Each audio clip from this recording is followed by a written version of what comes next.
Welcome back my boys. What you're dealing with.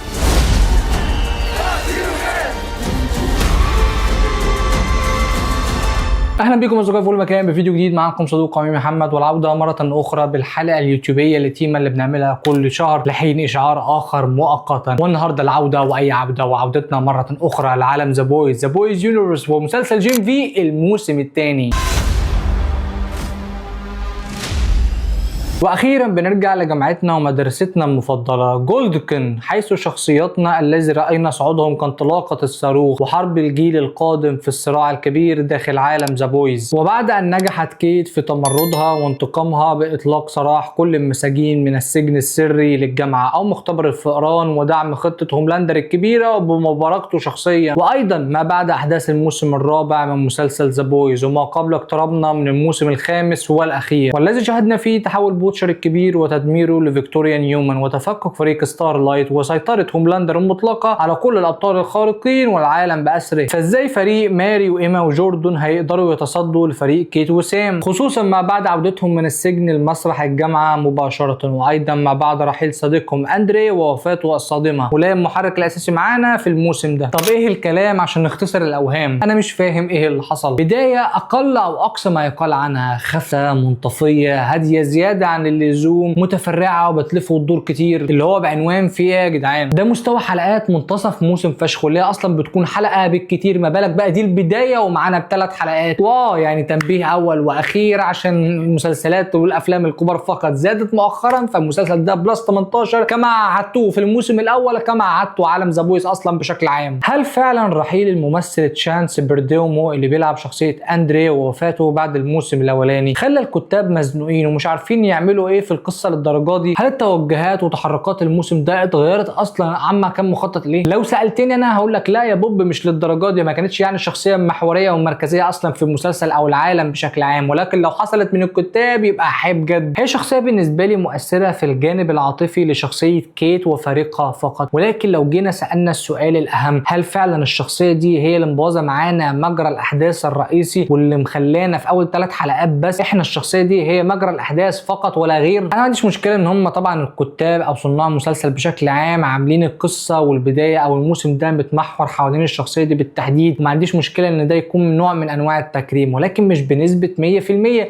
لان من الواضح من البدايه ان الموسم معانا هيكمل كده للاخير، خصوصا اكتر لما تشوف جانب العاطفه ان هو تحسه مصطنع فشخ يا جدعان. انا مش مصدقكم، يا ريته حتى من القلب. شعار الموسم، انت فريق ماري ولا فريق كيت؟ هل مع المتمردين اللي بيلقبوا نفسهم بالابطال ولا منضمين حديثا لفريق هوملاندر؟ القصه والاحداث معانا في اول 3 حلقات حاجه كده تتكسف تقول عليها انها بتتحرك بابطا من سرعه السلحفاه. طبعا عرفنا مدخلنا في الاحداث اللي هنتابعه معانا على مدار الحلقات القادمه، وهو مشروع اوديسا واللي تم الكشف عنه مبكرا وهي ماري نفسها، والناحيه الثانيه ايما وانها ابتدت تجند او تنضم لمجموعه من المتمردين في الجامعه على حكم هوملاندر او بما بيلقبوا الستايلايتر. وشخصيه كيت كمان اصبحت في خطر شديد بعد هجوم ماري وجوردن عليها واختفاء قوتها لحد الان، خصوصا اكتر ان سام بدا يتقرب من جوردن، واضح كده ان الانقلاب قادم في قادم الاحداث. اما ماري من ناحيه حياتها الشخصيه والغوص في الماضي وليه هي مميزه، وكمان انها في رحله البحث عن اختها عشان تشرح لها حادثه موت والديها، وبعد فتح مخطط فوت من قبل جوردن الان بيتعين على شخصياتنا البحث عن خطه بديله للتسلل داخل المنظمه. في 4-5 لاينات حرفيا لخصت لك ال3 حلقات كلهم. مش عايز اكون بكرر كلامي، ولكن احساسي بخيبه الامل ده في اول 3 حلقات والبدايه من مسلسل جيم في الموسم الثاني كان غير متوقع تماما وبتاتا، ويا رب المستوى ده يرتفع اكتر واكتر في بقيه الموسم كله، لان الموسم الاولاني بالنسبه لي ارجع واعيد واقولها تاني زي ما قلت معانا في 2023 دي انجح محاوله لتسليم جيل من جيل، انجح من مارفل وانجح من دي سي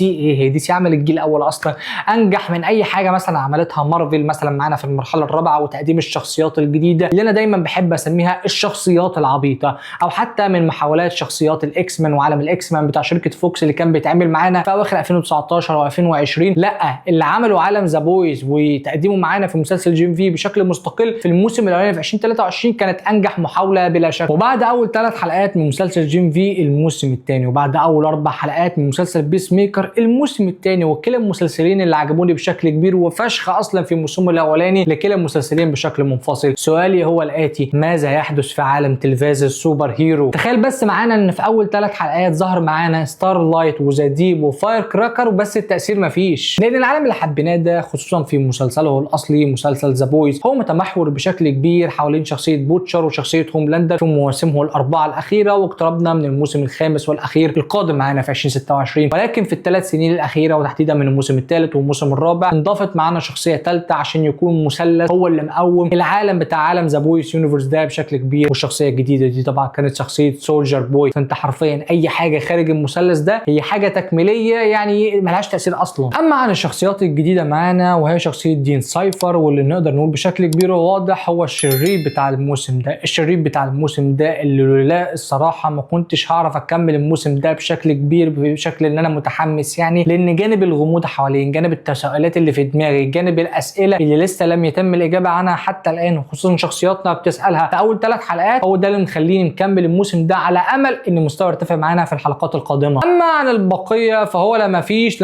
حد اثبت نفسه، عشان ما فيش حد علم في دماغي اطلاقا، سواء من اسامي الشخصيات او حتى من بروزها او حتى ان في شخصيه كده تظهر معانا مشهد واحد وتديك انطباع مختلف. هو حرفيا الامل في بقيه الحلقات ونشوف الاخر حصيله الموسم هتكون ايه في الاخر. اما عن تقييمي وانطباعي لمسلسل جين في الموسم الثاني مشتقات عالم ذا بويز تعود معنا مره اخرى يا ساده في اولى 3 حلقات منه والبدايه والافتتاحيه، هو للاسف اقولها مره ثانيه هو 6 من 10. وان شاء الله مع مناقشات اول باول مع اولى الحلقات الجديده بشكل اسبوعي، ولكن هتكون على قناه التيك توك اللي هتكون لينكها في الديسكريبشن تحت او في البايو او ايا كان ما يكون، هتلاقيها يعني في قناه اليوتيوب بشكل ما لو بتدور على اللينكات. طبعا في انتظار انتهاء الموسم ككل عشان نعمل له الحلقه اليوتيوبيه كالعاده واحنا متعودين. طبعا زي اصدقائي زي ما انتم عارفين مسلسل جين في الموسم الثاني مكون معنا من 8 حلقات بيعرض على منصه امازون برايم فيديو، بينزل حلقه منه كل يوم 4. وفي النهايه اصدقائي كان معاكم محمد عمرو، في حلقه قادمه. سلام.